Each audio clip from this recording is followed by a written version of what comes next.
i-check natin yung Jordan 1 na nabili natin sa Jordan Manila sa BGC. Yan siya, kunin natin sa box. Okay.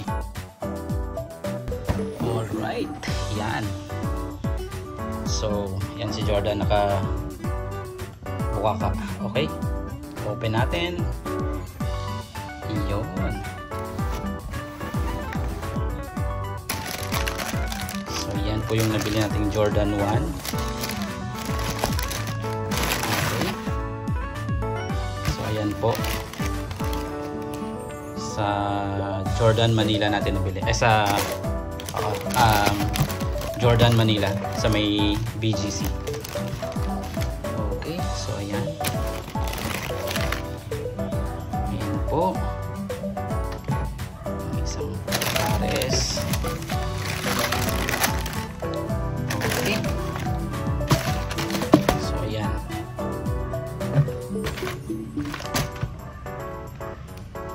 Okay, ayan po ang ating nabiling Jordan 1. Combination siya ng black, gray, and red. So yung lace niya is black, yung check niya is red, tapos gray yung ibang lining. So yan, so may nakalagay din sa likod Air Jordan. Yan. Okay, so ang size nga pala nito, since nagkaubusan na, last pair na lang to, yung display na lang. So ito ay size 10, pero ang size ko talaga dapat ay 9.5. Pero yun nga, medyo nagkaubusan na. Ito na lang yung natira, kaya ito na lang kinuha ko. So ayan, so ito sa ilalim, yan, puro red, tapos may pangalan dyan, Nike. Yan, pagdating natin, okay, so yan. Okay, tawagan natin ng konti yung sintas para makita yung loob. Okay, so yan, ganyan po yung sa ilalim niya, gray, tapos may Jordan logo na red. Yan, gaya ng nabanggit ko, ay ito ay size 10. So yan. Okay, so yan itsura niya pag nakaharap. Yung side,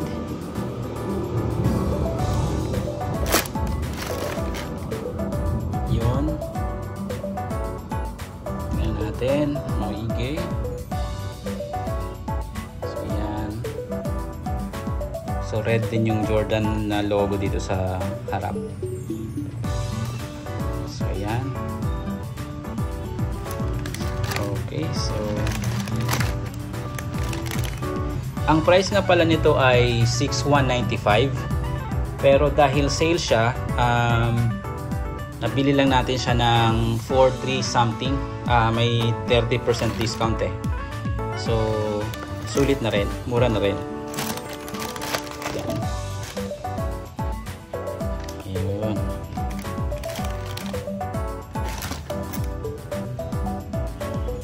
So white yung sa side, itong sa ano niya, yun dito is white, tapos yun nga, may line dito na red, connected dun sa red dun sa ilalim.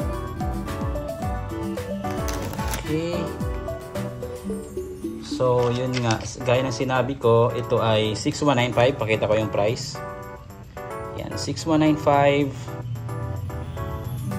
May discount siya. Yan. Tapos sinamahan ko, bumili din ako ng medyas eh. May discount din. Yung medyas is 9,995. So may discount na 298. Yung medyas na nabili ko, bali tatlong medyas, 696 na siya from 995. Tapos yung Jordan 1 from 6,195 naging 4,336. Kaya ang total na binayaran ko is 5,033 kasama yung medyas na tatluhan, kulay white. So ayan po, Right, so tingnan natin siya, itabi natin siya dun sa isa nating Nike na SB Leo. So check natin. Okay, so ito siya. Yan yung ating SB Leo Baker na kulay white. Tapos ito yung Jordan 1 natin kapag nasa side, naka side view. Pag nakatalikod naman, yan, then Jordan 1. Ito yung SB Leo natin. So yan, maganda rin yung SB Leo Baker. Komportable din siya sa paa, masarap, malambot sa paa. Tsaka pwede siyang nakapantalon ka or naka-shorts. Pwede mo siyang isuot. Okay, so yan. So gaya nga ng sinabi ko, ito ay size 10. Kasi yun nga, last na pair na lang to. Yung display na lang. Wala nang ibang kasi nagkaubusan. Pero 9.5 talagang size ko. Itong Leo Baker ko, 9.5 to. Pero yun nga, nung sinukat ko tong Jordan 1 naman na size 10, ayos lang naman kasi medyo makapal yung medyas na suot ko nun, so okay pa rin siya, sakto pa rin, hindi naman siya sobrang luwag or talaga yung hindi ka na komportable kapag sinuot. So ayos lang naman kahit size 10. So ayan, so yun. Pero pag tinignan mo rin naman yung 9.5 at saka 10, hindi naman nagkalayo eh, halos pareho lang naman yung haba eh. So walang problema yung kahit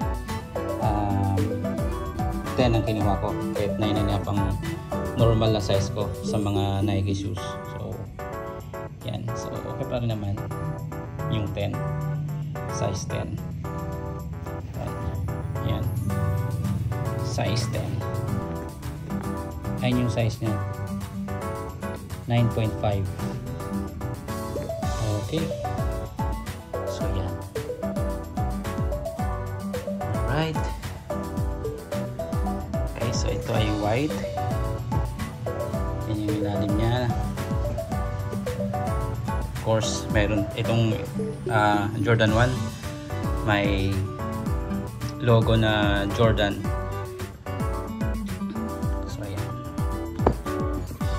Pero ang kagandahan kasi, buo yung tahi nitong Jordan 1. Ayan o, diretso siya paikot. Paikot yung tahi niya.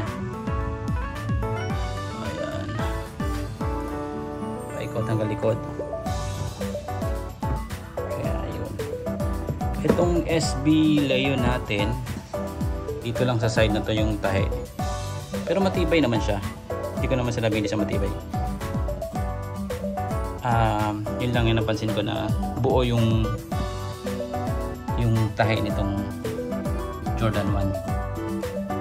Right, so ayan po siya.